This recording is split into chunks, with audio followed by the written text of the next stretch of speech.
You got me drooling over statistics. You played some wildcat like Warren, many receptions like your fan, and it's quite romantic. And I feel like dancing. Your record-breaking combine turns me on. Eli Stowers, you're the man of the hour. Come and make me proud. Come on and cha-cha-cha with me. And I'ma cha-cha-cha with you on draft day. I like my teas like that potential red zone threat. I hope I don't overreact with this song. Oh my gosh. You know, we're just gonna move along. Ladies and gentlemen, welcome to the Dynasty BS show. I am unfortunately coming along with a cold, but I just heard the Bruno Mars album and I'm loving it, so we're going to talk some Bruno Mars today. We're also going to talk a little bit about the Combine as well as the NFC East and South. Brian, how are you South doing next today? episode. We're South recording next today, but it's dropping in 2 different episodes, sir. Gotcha. But for all you that don't know that song, nobody should. It just dropped 2 days ago. The new Bruno Mars album is awesome. Smitty, we're talking about at the end of this. You got me listening to it. Stay tuned. This is a really good listen. But we got to talk football first, man. You're talking about tight ends blowing up Combine. There's some fun things to talk. So let's talk about these news notes. Let's talk about the Combine. What's on your mind here, Smitty? Dude, I guess I just want to start with the Combine real quick, especially with these tight ends here. Listen, throughout the process so far, we've been told, okay, we've had such great tight end classes. You know, with last year we got Warren, we got Loveland, and we got Fannin. The year before we got Bowers and them. You know, so we've been blessed with overachieving tight ends. So the word walking into this season was, look, just because we're blessed a couple years straight doesn't mean we're going to get that again this year. So just relax, be careful. And Kenyon Sadiq comes in and got me excited again, dude. Like, this guy is way better than I thought. Obviously, very athletic freak and productive in college, but I'm trying not to overreact, but the combine numbers look good. So let's chat about Combine. Let's just theoretically talk about Combine here.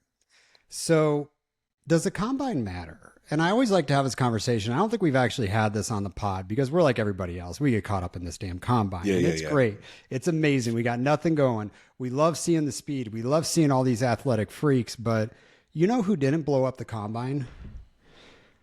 Travis Kelce, Mark Andrews, Brock Bowers did okay, but nothing like this.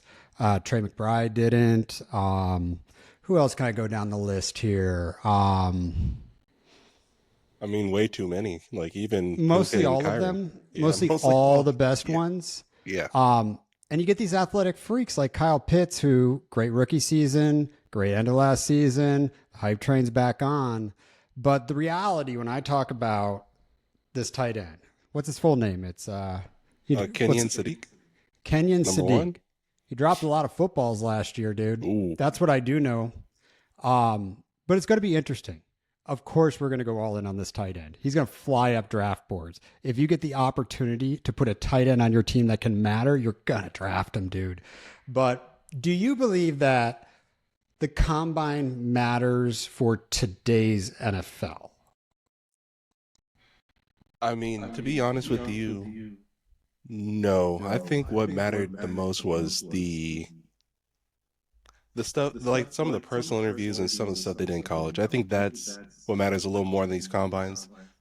But again, can't help but to get into the numbers and have all the fun with it. But ultimately, no. Yeah, I mean, people don't want to throw anymore. I think people the only people that are really doing these are people that aren't first round draft picks and know they aren't going to hurt their stock in any which way. So if you run a 4.21 40, you're going to run the 40. You're like, what if you lose a 7 to a 4.24? Like, doesn't hurt your stock.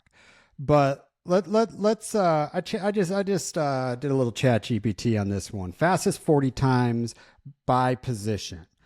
Wide receiver 4.21 Xavier Worthy. We're very well aware of that. What has that done on a football field? I mean, not much, man. He's getting bullied out there, dude. It's unfortunate. We were so excited to. Okay.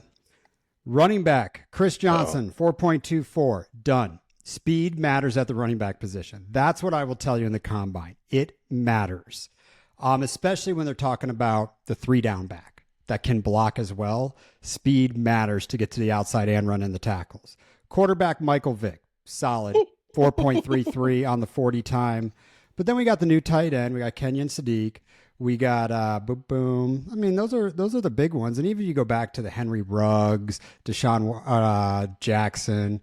I mean, speed matters, but it doesn't make the difference on the NFL field for what we want in fantasy football, I don't think. I mean, Jamar Chase didn't blow up the numbers. Jettis didn't blow up the numbers. Like, you want people that know how to run routes, that are tall and get contested catches. So it's going to be interesting to me. We get too hyped up, but let's get hyped up. Let's talk about this, okay?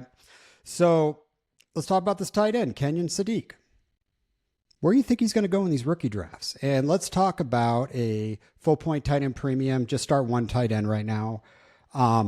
Where are you putting him right now in this rookie? Because to me, we're talking full point tight end premium. I mean, we are in the 105 range, in that area, dude. 105 or below.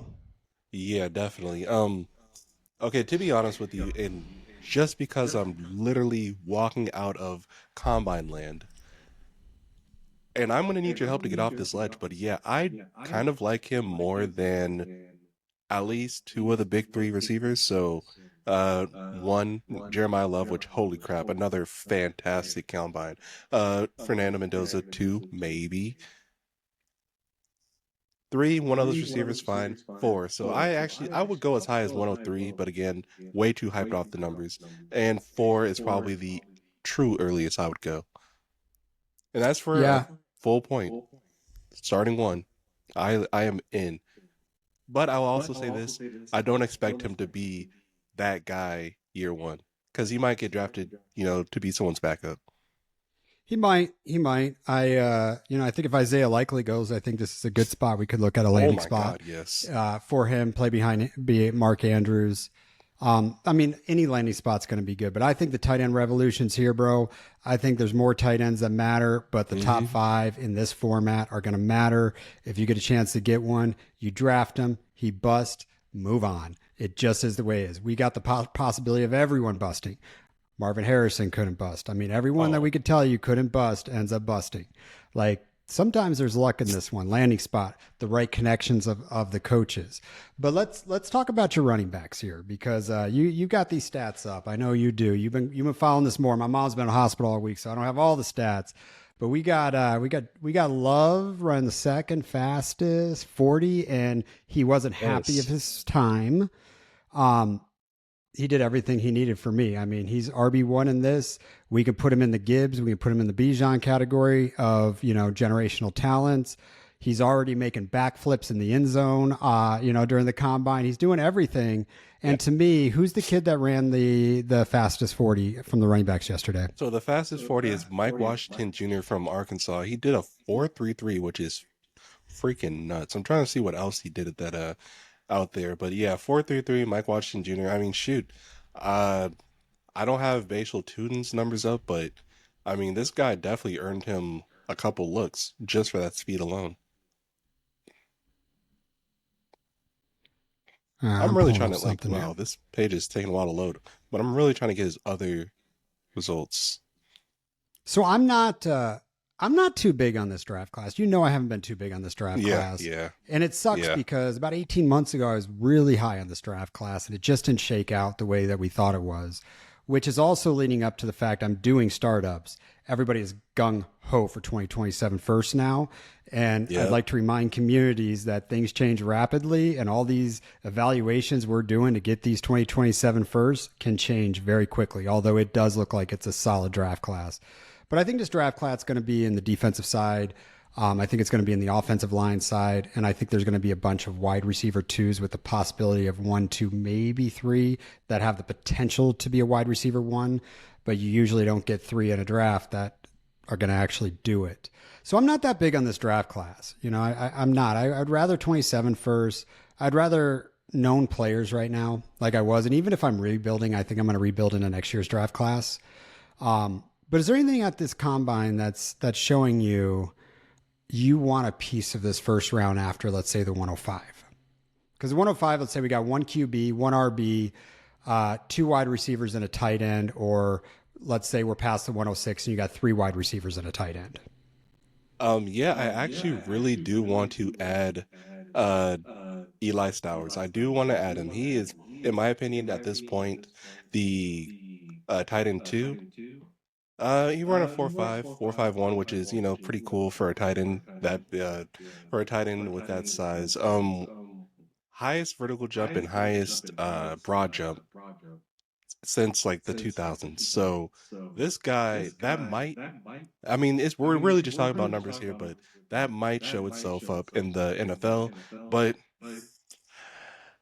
okay, he's not going to be someone that's going to actually start this year unless he has a fan-in situation where, I don't know, Njoku gets hurt and he steps in. But that's the situation for a lot of these people after the 106 in a rookie draft. So if we're playing with 107s, 8s, 9s, 10s, 11s, then they're backups, as you said.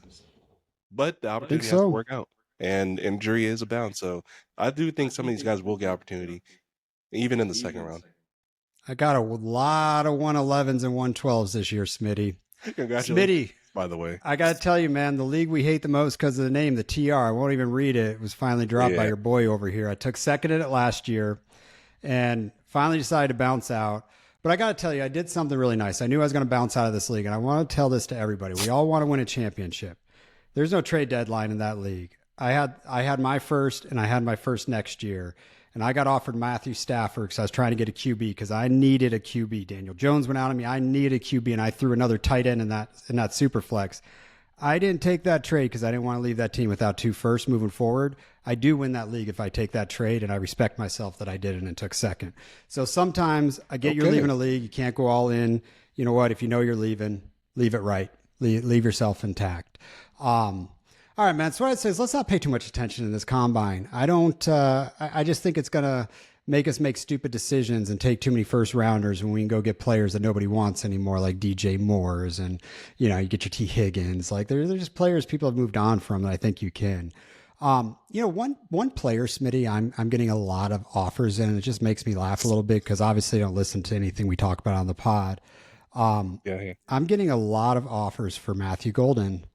That everybody wants my Matthew Golden shares right now, and I'm just like, dude, we're past this, man. We're on to free agency. Wide receivers are leaving. Like you should have sent me this 6 months ago if you want a Matthew Golden. Like he's solidified right now on my team until I see how free agency shake. But how do you feel about Matthew Golden? I have a lot of interest for him. Sorry, I don't feel great. I'm certainly not one of those guys. Nope. I'm much, Christian Watson is my dog. I love him a lot. Romeo Dobbs, I honest to God think they should keep him, but the man should make some money elsewhere, of course. I don't know. I'm not there with Golden yet. I did during the playoffs. He did start to come alive, but not fully there yet. So I don't know what the hype is. Maybe I'm missing something, but I'm out. So you know how I say know your opponents when you're actually throwing trades around because it actually starts conversations. Let me just read some of these trades in this league from a couple people. So this is it's a oh my gosh, best ball start 11 1 point tight end premium. First offer is I give Colson Loveland, I get Cam Ward and George Kittle. Not a trade that I'd be interested in, right? I mean, just knowing everything about me, like that sounds great, but in this league, I don't want I don't want Cam Ward. I want a bottom end quarterback. I only want a top 10 quarterback. Next trade, Tyler Algier. I send Tyler Algier and Matthew Golden for X Worthy. Does that sound like a trade I would even consider countering? Not a chance. Next trade, Tyler Algier, Matthew Golden, and Rico Dowdle send, and I get X Worthy, Willie Marks, and we got the Walrus and Waller. Darren Waller. Yeah, not a trade I'm going to do. Like, send me something that gets me going here. Don't send me these players that I don't want. But I respect the grind from those teams. I really do. All right, let's talk some tags, man. Franchise tags are running strong. Yes. We're doing NFC East on this pod. So obviously, I did my George Pickens song last week. Yep. He got tagged. I mean, immediately after getting tagged, don't expect George Pickens to report to camp. Then Jerry's coming out saying, oh, I want to spend a lot of money in free agency this year. Although I'll give Jerry one credit because I'm going to rip him later in the show.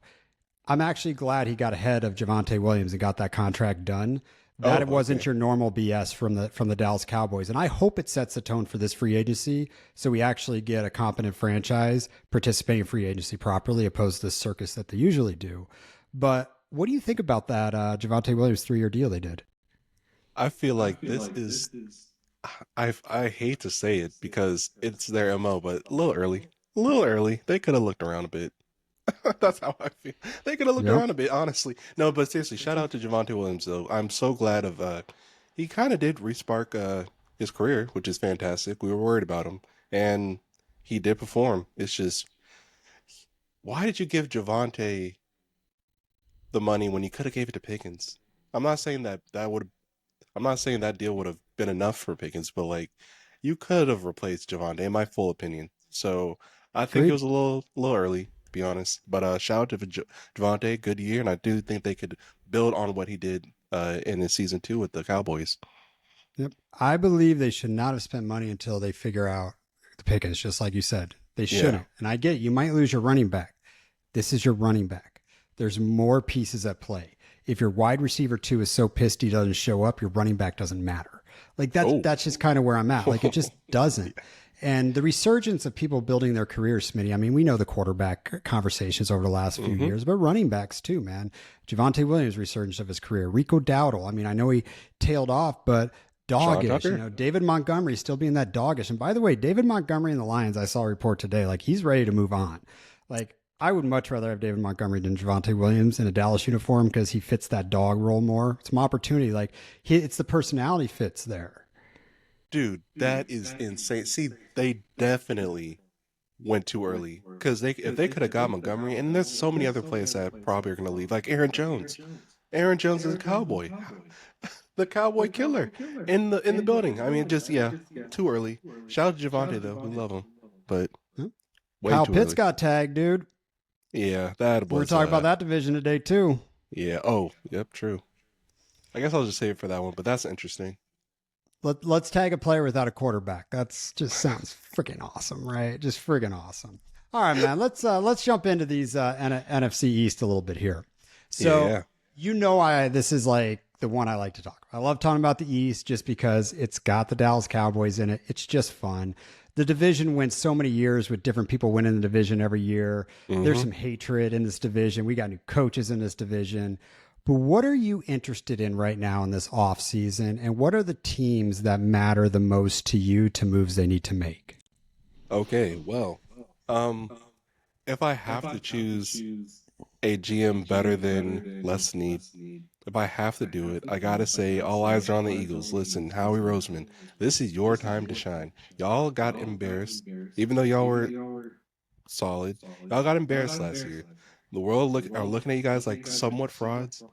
And I think their biggest issue, the Eagles, hilariously, is quarterback and offensive scheme. So everything else is like kind of perfect. Even so Jalen Hurts is an issue? You're talking about the Eagles, right? Yeah, I mean, if we have to choose an issue with the Eagles, I do think he's part of it. I think he's part of it. Maybe not the number one issue, but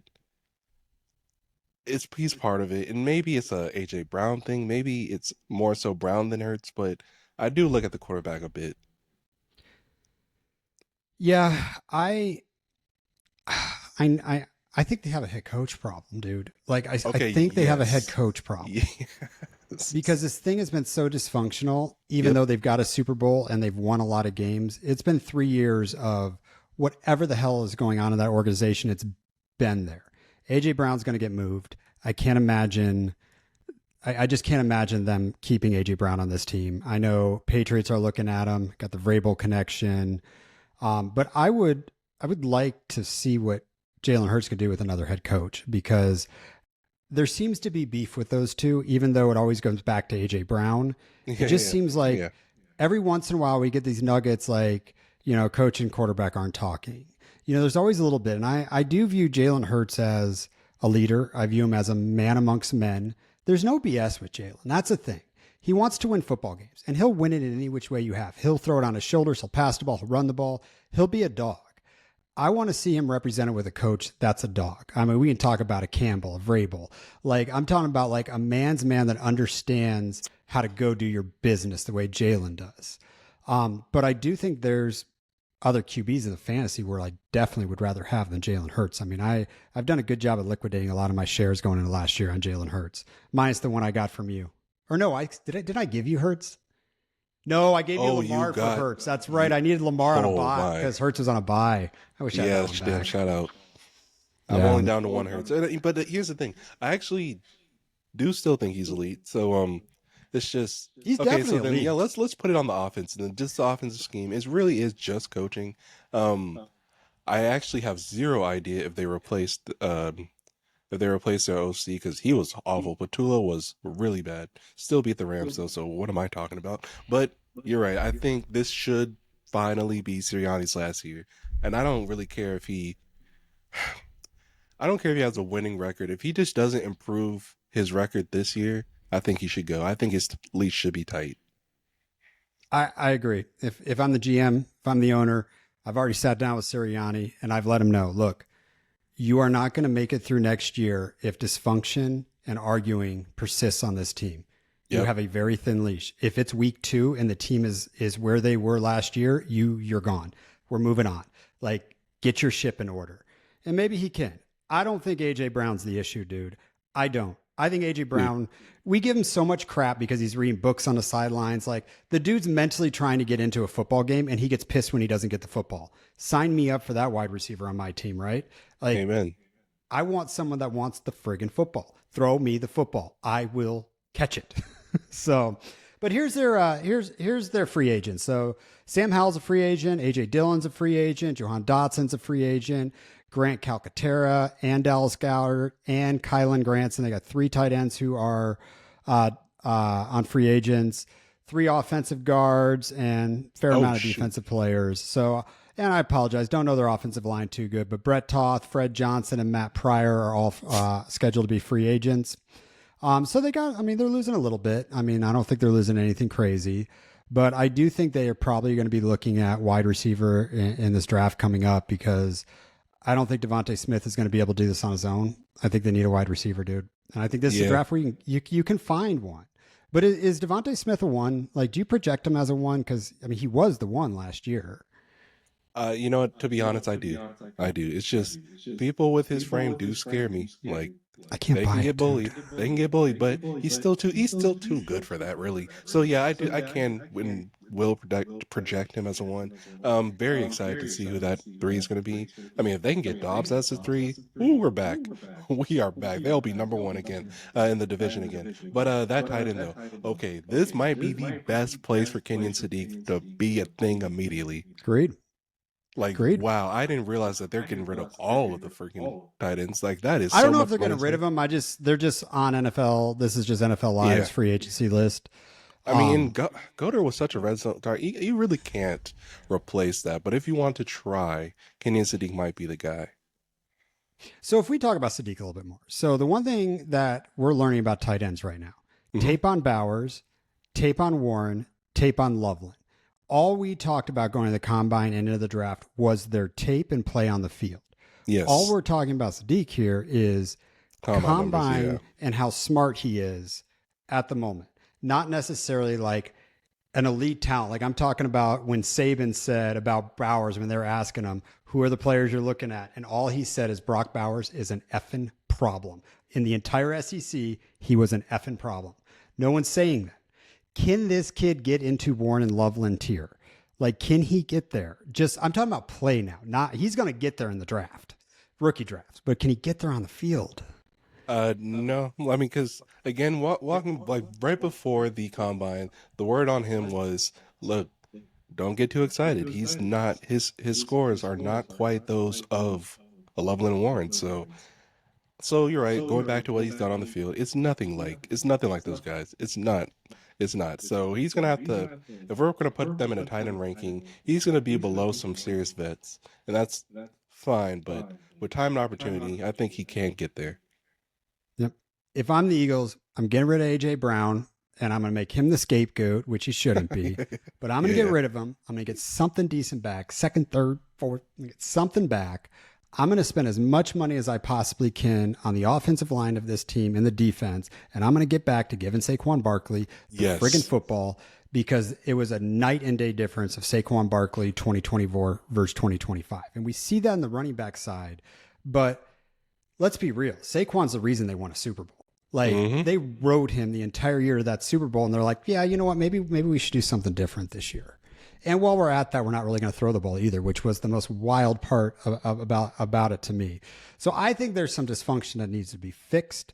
I do think this is a good football team, if you just look it down. So get back to Devontae Smith real quick.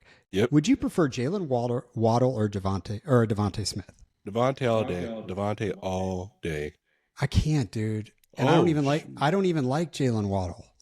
But I mean, his rookie year was great. A couple down years. I do think he's got a QB issue, and I thought he had a head coach issue for how he run the offensive scheme. But you go back to Jalen Waddle's numbers, I know we got Devontae Smith's, but I'm like, man, those are real, those are true wide receiver 1 numbers. And I think he's disguised in a wide receiver 2. I think Devontae Smith is disguising himself in a wide receiver 1 as a wide receiver 2 right now. My own thought.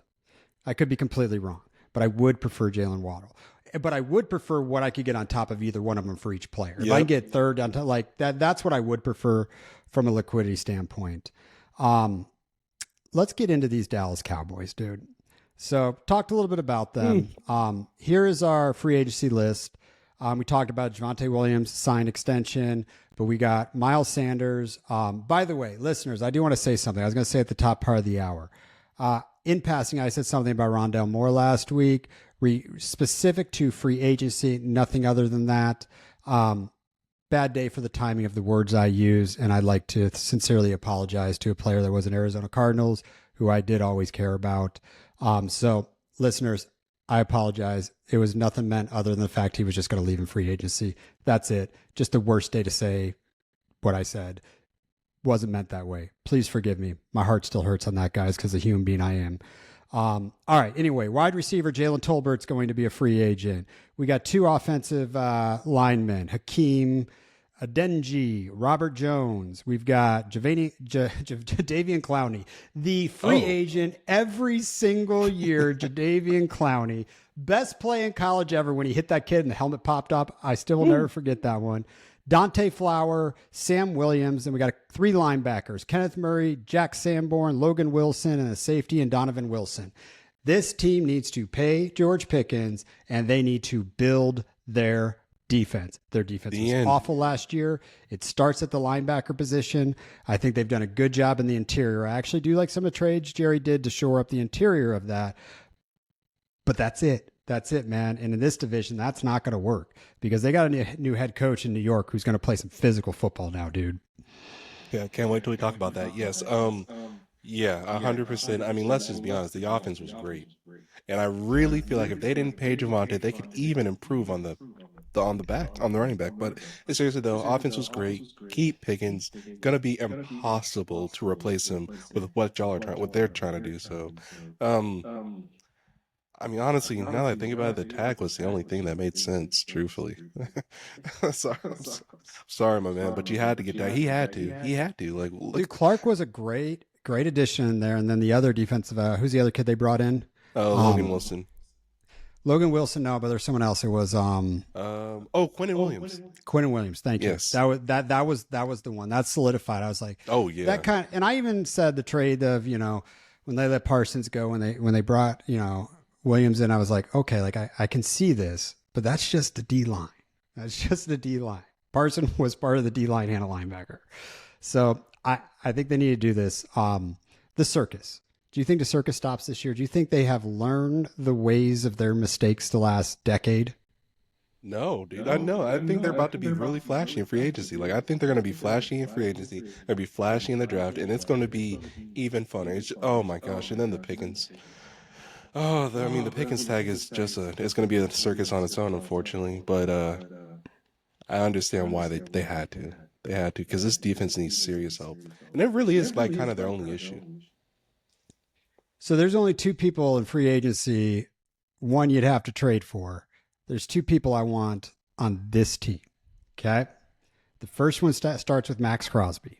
Oh my God. All that crap you got for Parsons. I know you didn't want to pay him. You have the same player. Like if I put Max Crosby and Parsons together, it's going to be really hard for me to tell you who's better. They do two separate things. I get it. But we're talking about when you're drafting a dynasty team, like you need a hammer. Like they're both hammers to a defense. Like I'm making that call. You put him on this squad with the other interior of that D, game changer. But the other one that I'm looking at signing is Trey Hendrickson. He's going to be a free agent out of Cincinnati. That's who I think is a affordable piece, but he's also getting a little bit older. I think Max Crosby is the next 3 years for you. I think Henderson could be a 1 or 2 year plug, but I think we need that type of impactful player coming into the defense, and then surround, get some D-backs, just surround them because the offense is fine. I mean, would anybody else you would like to see on there? Like, how good do you think they'd be with Max? Oh, they'd be so good. I mean, they could be like, I mean, honestly, some of the Cowboys versus Eagles games were pretty sick toe to toe. Like, those were some pretty good games. This would be the rivalry of the year if they were to pull off at least one of those moves, because great defense and ascending offenses, hopefully, with the Eagles. So I think that would be fantastic. They really could run this division. And plus, I mean, like, we also got Jaden Daniels, right? If he's back healthy again running around, you need to stop that. Yeah, they got lucky to not deal with that at all last year, but this year, Jalen Hurts, Jackson Dart, and friggin' JD5. Yeah, they got to stop all of that, yeah. Mobile quarterbacks that can play, dude. Like, you need that. Problem. And the thing about Jerry is he's been talking the last 2 years about surrounding this team to get Dak Prescott a Super Bowl. He has not done that. He has made attempts to mask that he's doing it, but he's hurt his team in so many other directions while he's doing it that there's no way they were going to win a Super Bowl.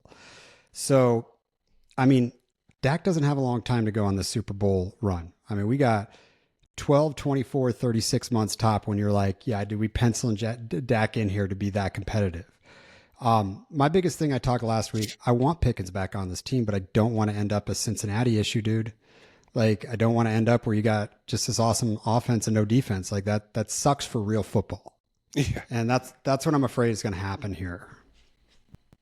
Yeah, would you rather have T. Higgins or George Pickens? Did I ask you that last week? I don't think so, but my answer would honestly 1,000,000% be George. See, I'd be 100% on T side. Oh. I mean, both style players, but I really do think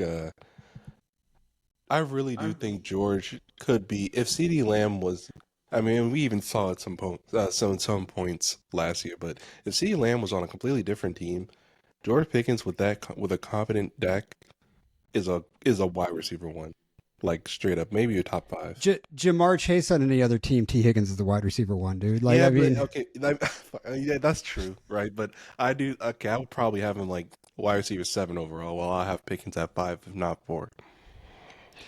So the only reason I'm fully on T side here is if you look at the last 3 years with George, last year was the best year he's had from a mental standpoint, work ethic standpoint, but everything else, there's always been a little question mark. Dude, there's never been a question mark on T outside of his hamstring issues that he has. But when he's on the field, there's no BS. There's no BS in the back. You don't hear crap from him. Like, he is just there to do exactly what you're paying for to do and play football really well and not have any BS. And he plays along really well with the other wide receivers. Like, I don't know. There's something about T. I still love T. Point. And what are they? Probably 1 or 2 years age difference. I mean, I don't think it's too bad in the age difference. But I think that's the tier. They're just there, Yep. Any other tweaks you want to make? No. Can we fire Jerry? Like, can the NFL fire Jerry? Because I'd like to see this.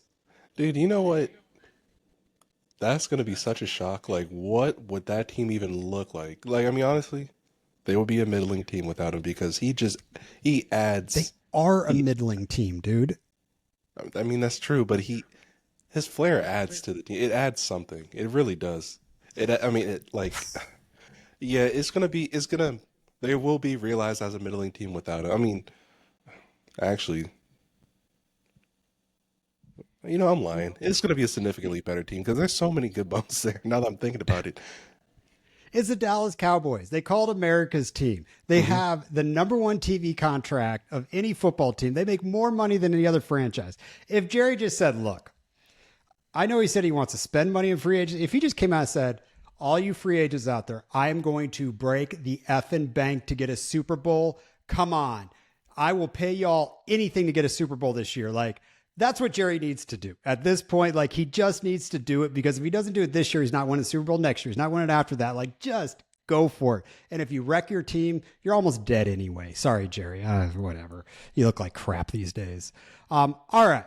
Let's jump into these New York Giants. They got a new football coach. Them next. They got to change. You know how much I love Harbaugh as a coach. I love how he trusts his coordinators. I love him as a man.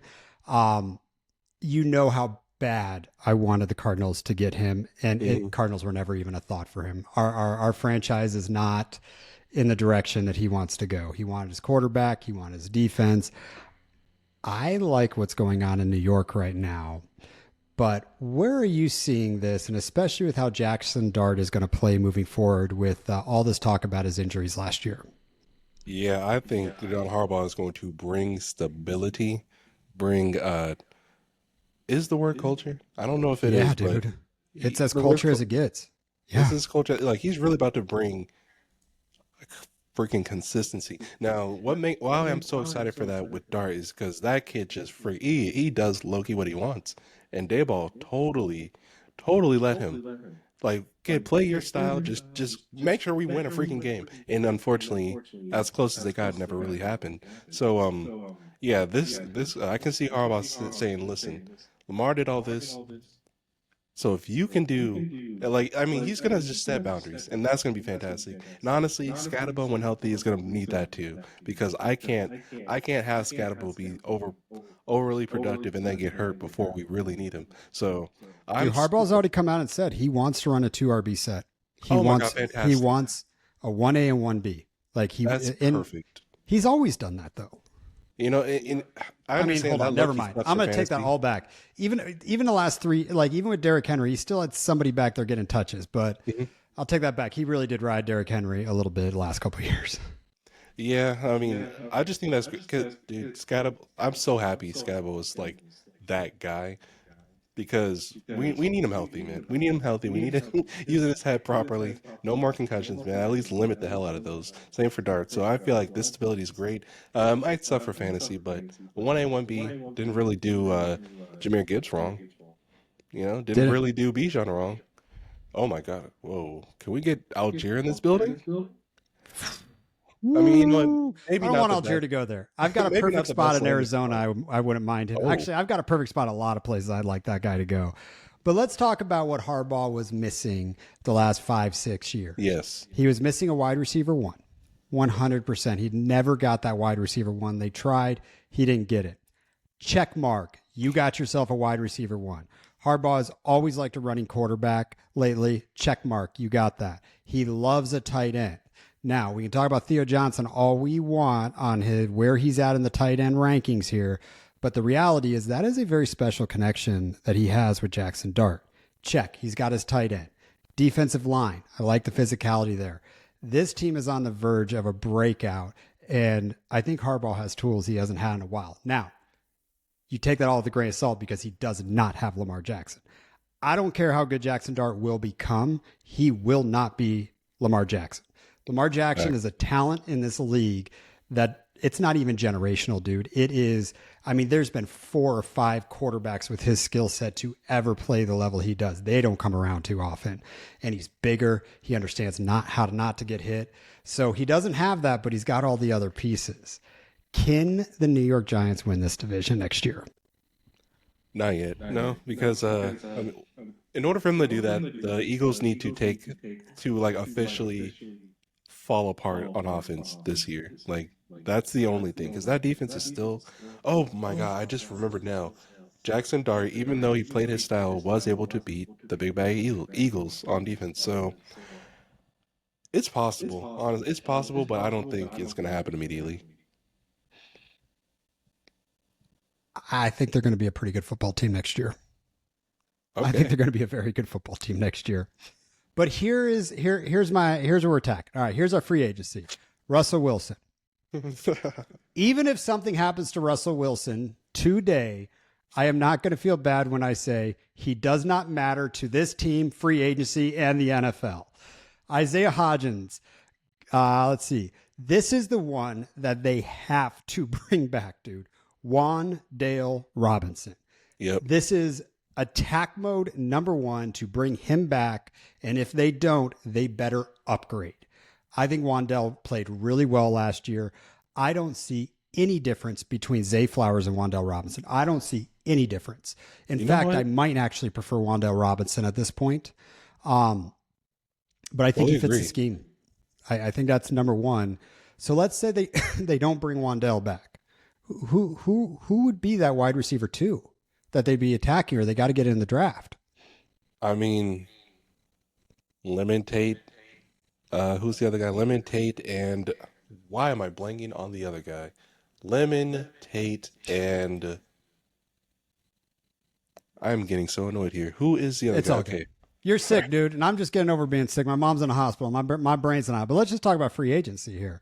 By the way, did you see Indianapolis said, dude, we're going to tag you, Alec. Alec Pierce, we're going to tag you, dude. Like, if we can't get this done, you're going to be in this building next year. I don't know if that's a sleeper, just troll in there, but I read that. I was like, makes a little sense there. Like, makes a little sense. Yeah, sure does. I'll say Alec Pierce would be quietly. I mean, obviously not as massive. Like, Wan'Dale's not going to go on and win another team a ring. He could, though. But this is kind of like Saquon. Like, I understand it's a real massive difference, but them losing Wan'Dale is going to hurt. And if you can get the Cardinal Tates, Kai Lemons, and the other guy, whoever that is, I can't. But if they're able to get them, that's an attempt. That's an attempt at replacing Wan'Dale, but I really think they should keep him, man. I mean, because, like, let's be honest, if Wan'Dale is a free agent, so many teams will be happy to pay him. I mean, I'm even looking at the Rams like, dude, that's a fantastic 3. Fantastic. He's just a tool. Like, he's not a wide receiver 1. He's just a tool. Do anything you ask him to do. Like, we talk about Tutu Atwell. Like, I love just watching him do a play. I'm like, Tutu's still on this team? Like, Wan'Dale would play that role very well. Puka, Adams, and Wan'Dale. Woo! Fire. I'm pumped. Although about the Eagles. Then you don't have to go get yourself a wide receiver in the draft with those first 2 picks, and you can just go D-back, or D-back safety. Like, just boom, I'm boom. praying for that. I think you're going to double tap it. Yes. I think you're going to double tap it. Hopefully. But Rashid Shaheed would fit in really nice with this offense. Oh, my. Harbaugh's always loved that Y guy that could spread the field like that. So I think that could be a good fit. This Mike Evans conversation about him looking at all 32 teams right now, like, this one's very interesting to me. I'm curious if Mike's going to choose a team like Buffalo that doesn't have a wide receiver that they feel is ready for a Super Bowl if they get him, or if he's going to be maybe this New York team or a team like that that's like right there that just needs that breakout player to take him over. Like, I think it makes more sense for Mike Evans to sign with a team like the Giants right now and say, you know what? I am totally cool with Malik Neighbors being the wide receiver 1, and I'm going to go get you 800 yards and 10 touchdowns on 40 receptions. Like, that's what I'm going to bring to your team. I think that could be a very good fit, and I think someone like Mike wants that old school type of coach as well. I don't think he wants a Tom Brady type of coach. Not Tom Brady, Joe Brady type of coach. I think he wants a Harbaugh type of coach, personally, or a Harbaugh type of coach. I don't know. Where do you think Mike's going to go? This one's going to rack me for a while. This is going to be so interesting. Yeah, I love that. Like, I really do think he got the ring. You're like, he good. Like, he doesn't need to ring chase. So, like, I just now accepted that. With that being the case, yeah, let's help old Dart. I think that's a great idea. I really do. Maybe even I don't even hate seeing him try something in Tennessee. Nah, for Salah dude. Could be cool. I want to see Mike go out like that. Like, I think we can agree Mike's got one more, right? I think we could agree Mike's got one more. Yeah. And by the way, as I'm progressing down this as well, maybe he wants to go to Dallas on a cheap contract and be like, yeah, All right. I'll be your wide receiver 3, dude. I'm totally cool with that. Give me 10 million this year. I'll be your wide receiver 3 and fix your defense, and let's get a ring. Can you imagine him and Dak? Woof. Yeah, that would be amazing. Actually, I think who's their coach though? You know what? Never mind. Okay, I think he should play in Pittsburgh. I think that's where he should be. I think it's a perfect town for him. I don't know if he's going to go with their quarterback issue. There's no way he's not going to go with someone's like, you are locked in wide receiver or QB1 that we have a chance to win a division and make a championship game. So I don't know, but let's talk about the other team Mike Evans might go to. He might go to those Washington Commanders. Hello, right? Hello. But I hope Washington isn't afraid to swing and miss like they did on Debo last year. But I do think that was also a product of McLaurin. Like, they never wanted Debo to be wide receiver 1. But I'm pumped for Washington next year. I really am. You know, they had a tough year, and part of the reason they had a tough year was expectations were too high. Mm-hmm. Last week, I said that I've been getting really good at picking these teams that are going to digress a little bit, or digress.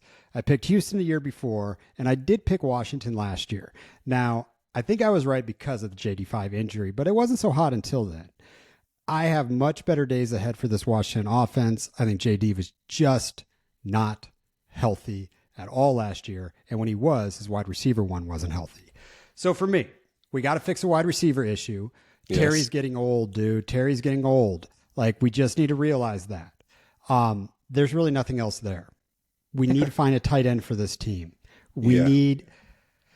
Oh, man, we I hate saying this, but we need a running back. You know, I love Bill. I want to actually see Bill be the starter next year, and I hope they don't bring competition in, but that's selfish for my fantasy football builds. But I think this is prime to bring in a kid like Love. Like, I think they want a dude behind JD5, but Bill's biggest issue last year, he would have been on the field as their starting running back. He had trouble blocking. They have to bring somebody in that will dominate the passing blocking game for JD5. Like, they learned their lesson last year, I think. So I think they need to do that. Wide receiver, put some money in the defense. Like, I do think they have a lot of things that they need, but I also see this being a franchise that people might want to go play for right now. And sometimes that's the $1 million a year discount, even though when you're signing a $20 million contract doesn't seem like a lot, it's still a lot. You know what I mean? Yeah. So I do think we should start with the oh shoot. Okay, actually I want to start with the tight end. So apparently Zach Ertz is trending towards being healthy. Maybe the first month of the start of the actual season, of the regular season. I don't see it. And even if he is going to be that healthy, he might play for a different team. But shout out to Zach Ertz. And I'm not too sure. If Zach goes play somewhere else, I think he's a fool. I think he's in the perfect offense for him, even though Cliff left. He has been really used the last 2 years. Like, last year, that was, for an older guy like that, we were just like, oh, it was so beautiful. You know how fun it was? I won a lot of championships because I started his ass at least 6 or 7 games in my tight end spot last year, dude. Shout out, dude. Shout out to Ertz, man. Ertz waiver pickup, dude. Waivers. Still doing it, man. I remember when he was on the Eagles, like, nearly getting me championship. Nearly, though. Never did fully get off. But, I'm glad he's still able to do that, dude, in the big 2025. So hopefully in 2026, I do like the idea of him sticking around because, man, he is massive for JD5. I honestly, though, if JD5 is healthy, he's so accurate to where I don't really think he needs the safety blanket, if fully healthy. So I think we can just figure it out with the other two, Bates and Sinnott. I think we can figure that out if Ertz does decide to leave. So I think tight end is going to be fine. Even if they want to bring in the Sadiq guy, that'd be pretty cool, but unnecessary. So I do want to add a body in here. I do want to add a serious receiver. So Mike, great idea. Absolutely love Evans in this offense. If we can get Wandale here, that would be so sick. But I think the most important thing is the running back. So Washington has a 7th pick this year. Oh, shoot. I'm just telling you, if I'm Washington, there's 2 players I want. I want Tate from Ohio State, or the second best wide receiver available, or I want Love. Those are my 3. And my free agency is going to be depending on this, because my call to action as the GM has Breece Hall been tagged yet? I know there's been conversations about tagging him, but I don't believe it's done. No, not yet. I'm finding a way to put Breece Hall or Kenneth Walker on this team. Those are my two main free agent targets right now. And if I get one of them, that's perfect. I can get my wide receiver with the rookie contract. If I don't get them, I'm like, cool. I'm going to pay a wide receiver to come in here, and I'm going to get my running back on the rookie contract. I'm going to get one on the rookie contract. But that's just me. And I think everything can click from there. And I think they got a little bit of cap space to get some defense. Yeah, okay, yeah, no, that defense is a bigger problem than JD5. So yeah, they need to get that fixed. And so it's just so old, dude. It's just a really older defense. Marshawn Lattimore, why is he there? Shout out to Bobby Wagner, love the guy, but I mean, those are your dogs on the defense, and it's just. I love that Wagner's coming back, man. He didn't even hesitate. So this is where we're at for Brooks's new draft on NFL.com at the 7. Oh my Jesus! This is what I'm talking about right here. He's got him bringing in that edge, baby. This is what we're talking about. But you know what? Damn, that does take us out of we won't get our great offensive piece. But yeah, this is something they really need to do. Yeah, it's crazy. I keep seeing all these mocks with Love going to New Orleans, and I just don't know if they're ready for Love yet. Honestly, when we talk about that team, I am going to bang that hammer as well. Yay, McCoy. Dallas. Sorry, that made me happy. Dallas, they've got Edge picked at the 12th pick. Let's see who else in the East. Oh, Tyson, that's the guy. Jordan Tyson, he went to the Jets. Yeah, the Jets can use that, and I will probably draft Sadiq over that guy. Yeah, so he's got Dallas projected to go defense twice on here. Lemon one. Did the Giants not have a first rounder? Oh, they traded up to get Dart last year, didn't they? Wait a second. Yeah, they did that, but they paid it first. I didn't know that. Huh.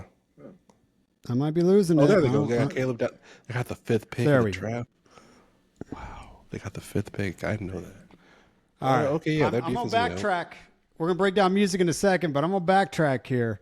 If I'm the Giants, I'm not drafting that safety. I'm going to go put another elite wide receiver next to Neighbors. I'm putting a wide receiver on this friggin' team right there. Boom. Move on. Just move on, dude. You don't need the one, dude. You need the best 2 in the league, and you're just fine. And rookie contract. That's true. Neighbors, believe it or not, rookie contract. It's going to be affordable. It's great. Oh, I think the East has a lot of work to do. I mean, hold on. I know nothing about this guy. Unfortunately, I don't know. But if they're it's all comparing, good. That's why we're doing. That's why we are doing. Oh, these comps suck. I hate when they do comps. But this is why we're doing rookies. We're doing our divisions first. Get through the combine, and then we're really going to give you some rookie ideas here. But let's before we break down this album, here you go, sir. Let's rank this division. I will tell you who I have coming in last place in this division. And I think it's going to shock you, but it might not from some of my words. I actually think the Philadelphia Eagles are going to finish last in their division. Right there. I think the other teams have much better surroundings and culture right now. So I'm going Eagles. I'm going Dallas. Oh okay. I honestly would put Dallas much higher. Washington Giants. Oh, okay. Oh, I probably have it backwards of everybody else. That is a very cool ranking. Dude, that ranking rocks, honestly. So wow, I love that. Giants #1. That's so cool. I got of course, the Eagles at 4 as well. Fantastic defense, but that's about it. 3, I got Commanders. I hate that, but that's where they are.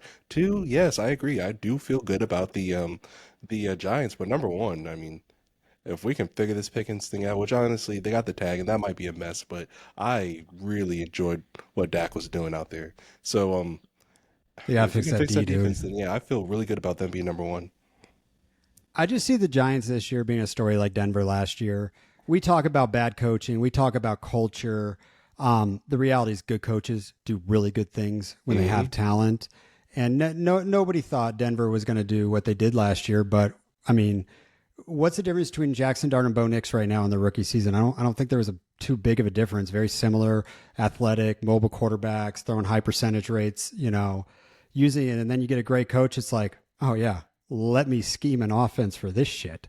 Please, this is going to be fun. That's hardball. There's only 4 or 5 coaches that can really just do something like this and turn a team around like that. But that's why I think the Giants are. And I would have never said that a year ago, that I thought they were going to win a division the following year.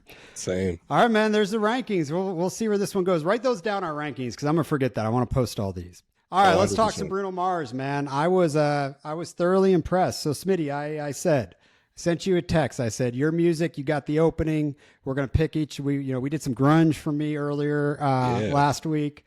But you sent me Baby Keem first, and I really started listening to that album. We're going to break that down. Oh, you did? Not next week, the week after, because we're picking something else on mine next week. But then you're like, dude, Bruno Mars just dropped an album. I didn't know. And I love Bruno, so I'm like, all right, I could dig into this. Smitty, my problem with music today is there's no production. It's AI. There's synthesizers that are disguised as guitars. Like everything's done through beatboxes and not drums. And everything's done on a computer. And every song is written by 12, 15 people. And there's no pride in the music. Like artists don't come out like they did in the 80s, 90s, early 2000s. And a record label's like, yeah, we're going to put 10 million into this album.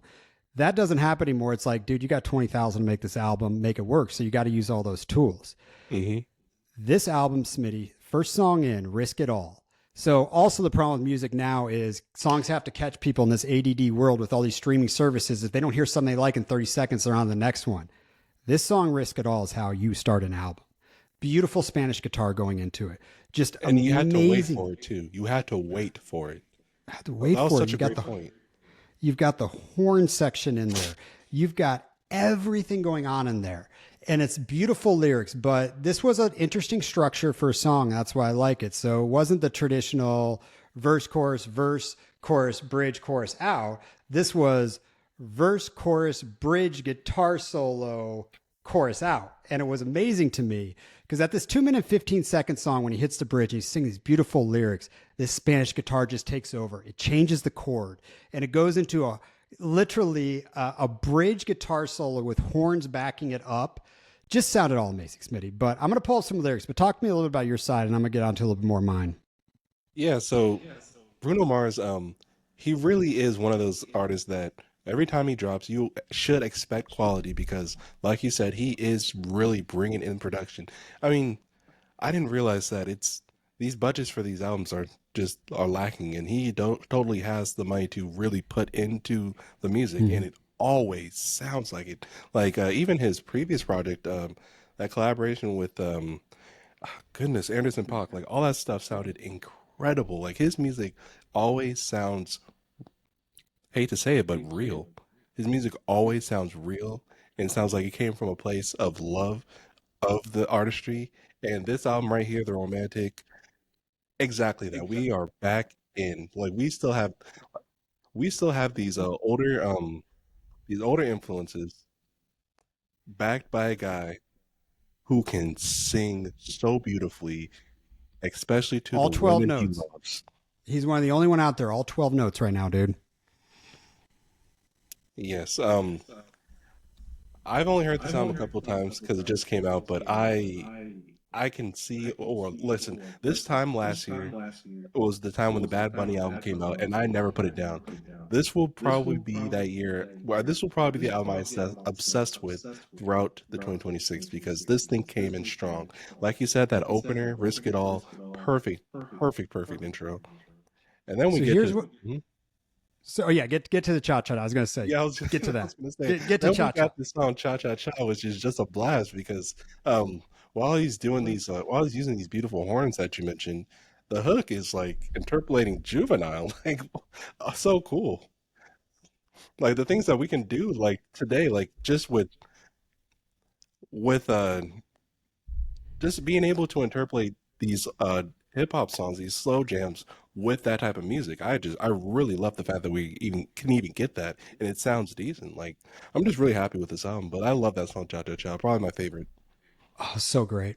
And Smitty, I haven't really talked to you about this. I might have over the years, but my other biggest beef with the music industry is how they put out albums. Because you go back to the 50s, 60s, 70s, 80s, 90s, early 2000s, It was about the album telling a story, where you built the album up to tell the story of the theme of an album. This is the first themed album I've heard in a while. And this is, when we go through like the track list here, it starts with Risk It All. It's a song about risking everything to try to get the girl that you want to marry. And I shared a little secret of mine, but I buy my wife flowers once a month usually, or, I buy her a lot of flowers, but I write down lyrics of songs that describe my love to her, because I can't do this on my own. And why would, like, something perfect? And I always try to find things she doesn't know because she thinks it's corny. She knows I do that. But I ran out to the store, got her flowers, wrote the lyrics to Risk It All on a card before she even hears this song. Because, bro, listeners, I want you to listen. Lyrics aren't written like this anymore. Here are the lyrics. For just a chance to win your heart, you could set the bar beyond the stars. I'll do anything you ask me to. So you want the moon, watch me learn to fly. Ain't a mountain you could point to I wouldn't climb. It's crazy, but it's true. There's nothing I won't do. I'd risk it all. To hold your hand and to call you mine, I'm trying to be your man till the end of time. I'll do anything you ask me to. I would run through a fire just to be by your side. If your heart's on the line, you can take mine. Just absolutely just amazing lyrics. But then they get into cha-cha-cha, and you get this Carlos Santana vibe going through the guitars. And they literally walk you through. So cha-cha-cha, more of a dancing vibe, the next one. But then they go into a song about I Just Might, which is another love song about getting a girl. Then they go into the fourth song on the album. This is where construction of the album used to be back in the day. God was showing off. That was the song that he got her. He was with her. God was showing off the day he created her, and he made her for you, and they were together. And then they go into the song of married couples, what I took this one called Why You Want to Fight. Now we're in a relationship and a fight, but I just want to love you. And it just goes through all of the progressions of being in a relationship. But Smitty, my takeaway on this album, literally, he dropped a Motown album. When I was listening to this, all I heard was my father's music that I love. I love Motown. I think it's the greatest genre of music ever made. Ooh. It was real music. You had the background singers, just everything was melodic. It was harmonies. It was catchy. But this reminded me there's a lot of Temptation vibes through this, a lot of Four Tops. The song Why You Want to Fight, you go play some Smokey Robinson and then play that song right after. You're like, oh my God, he's doing Smokey. We got Santana and Cha Cha Cha. There was nothing I didn't love about this. The only thing I'm questioning about the album is real guitars, real drums, real vocals. The only thing is I'm curious if the strings was actually done by an orchestra or if they were done on a synthesizer. It's the only thing I couldn't tell. I think they were synthesizers. I really do. But that would be my only beef. I thought this was perfection, like absolute perfection in every aspect. I love this album, Smitty. Thank you. Thank you for sending this my direction.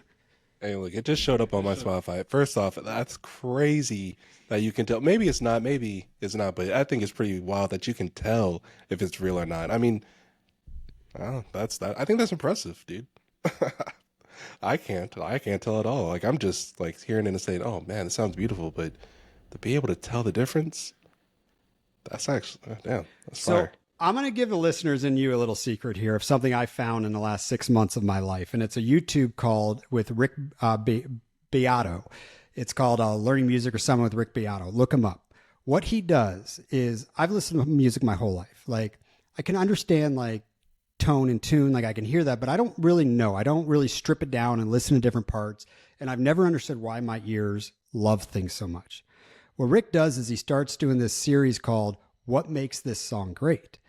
And he sits there for 30 minutes, and he's a producer.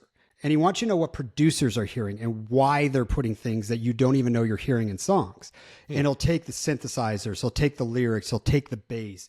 He'll take everything and strip it down and explain to you what you're hearing and why you're hearing it. And when you go listen to a song again, you're like, you hear all of these things and you're like, holy shit, this is so much more beautiful than I ever thought. And now I'm going back into my music catalog over the last 40 years, and I'm re-listening to songs differently. And that's part of the grunge shit that I've been on lately, because I never realized how melodic grunge was. I thought it was just in your face power chords. Oh no, dude. Kurt Cobain was writing songs like freaking John Lennon. Like, I'm going to send this to you, but you'll hear different things in songs and you just understand the structure of music better. And it's wild to me that just a little bit you can hear things differently, Smitty. Yeah. Oh, please send that my way. I'm excited. So compare this to what are some other albums that have come out, let's say in the last 10 years that you could put this in a ranking up there? Like, is this in the top 10 albums that you've heard in the last 5-10 years? It is for me. I'm sorry. I have to because really it's complete, by the way. It's not 2 songs. This was 9 songs that effed real hard. Yeah.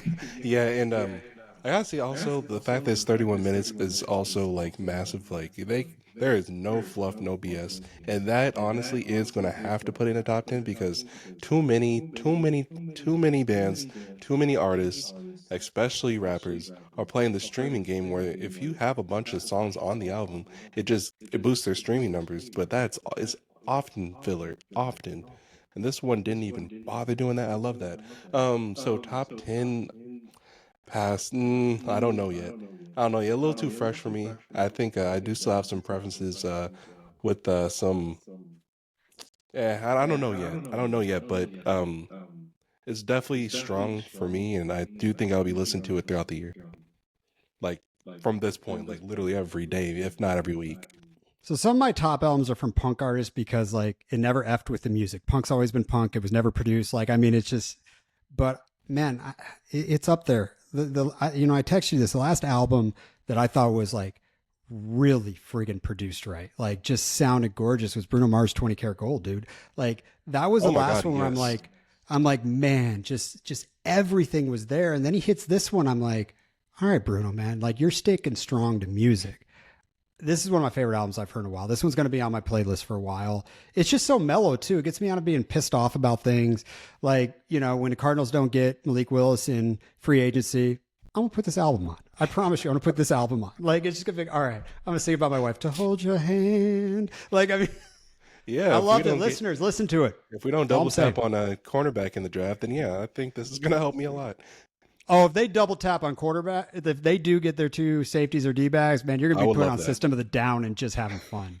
By the way, did you tell me System of the Down was your favorite band last week, or was it? Yeah, it's 1B. It's 1B. It's Radiohead and System of a Down, just 1B. I didn't know that. Swap it like that. All right, I got next week's pick. System of the Down. I am down to break down anytime. It's fucking awesome music, dude. I'm in. Oh, man. Anything else for our listeners? We're now at 7 in. Shout out, guys. This was a shout out to you guys for listening. We really appreciate it. And shout out to the Combine. Hopefully we don't overreact. Hopefully I don't overreact because I'm almost there. Yep. Rondale Moore, R.I.P. R.I.P., brother. Sorry, man. It's people in the media talking not happy things about you is sad. I'm sorry the media does that, everybody. Cheers. See you.